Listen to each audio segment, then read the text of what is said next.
Estamos de volta com a entrevista coletiva. A minha convidada de hoje é a vice-prefeita de Salvador, Célia Sacramento. Vice-prefeita, o presidente do Supremo Tribunal Federal, Joaquim Barbosa, causou polêmica ao falar que o Brasil tem partidos de mentirinha. Na realidade, fazendo afirmação com base na falta ou escassez de recorte e de fidelidade programática das legendas. Qual é a avaliação que a senhora faz? A senhora concorda ou não com ele? Olha, eu sempre fui de partido e o partido que eu iniciei minha vida, mesmo sem ser filiada, foi o PT. A gente construiu mesmo uma história real. Agora, eles mudaram um pouco, né, quando passaram a defender coisas que não eram nosso histórico. O primeiro partido que eu me filiei na vida foi o Partido Verde. E lá nós trabalhamos mesmo, nós temos reuniões periódicas, então é uma coisa assim muito séria e sistematizada. Então, eu não posso falar se existe ou não partidos de mentira, porque eu não conheço.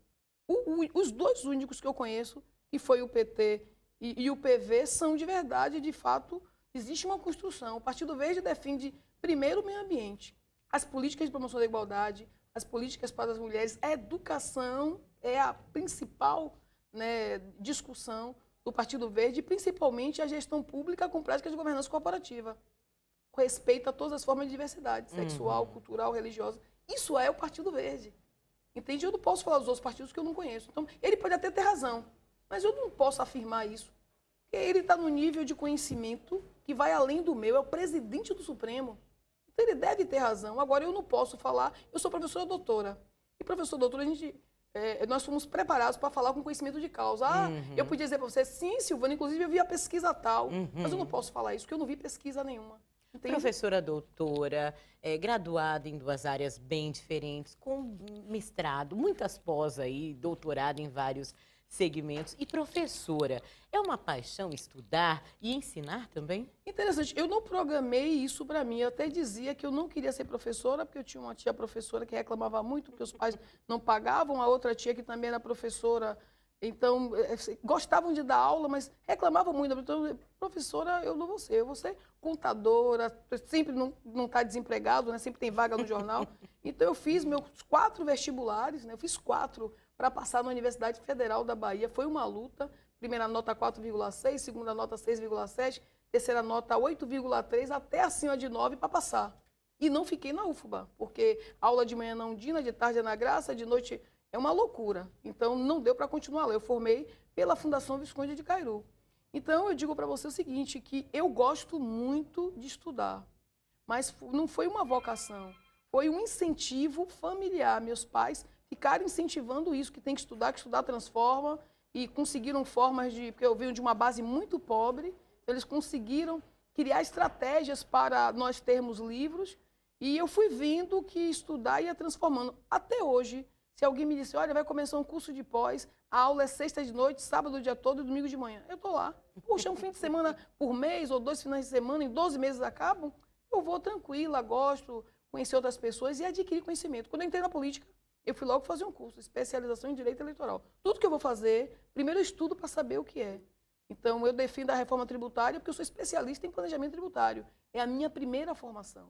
Quando eu fiz contábeis, depois eu fiz o curso de especialização em auditoria, planejamento tributário, depois fui estudar toda a questão relacionada à estrutura tributária, já que eu defendo os pequenos e médios empresários.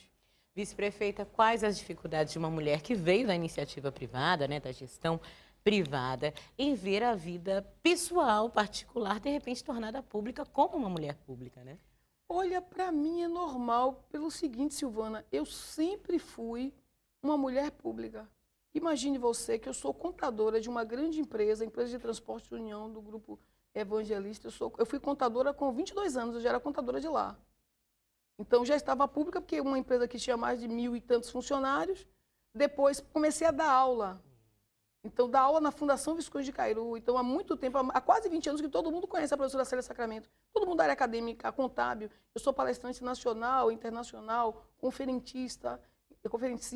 Então, assim, eu já sou uma pessoa pública. Agora, a pública da política é delicada. É muito delicada. Você fez uma pergunta altamente pertinente. E eu sei que é tão delicada que quando eu entrei na política a primeira vez, eu fui com o nome Célia Oliveira, sabia? Eu digo, eu não vou nem levar meu nome acadêmico para esse negócio de política.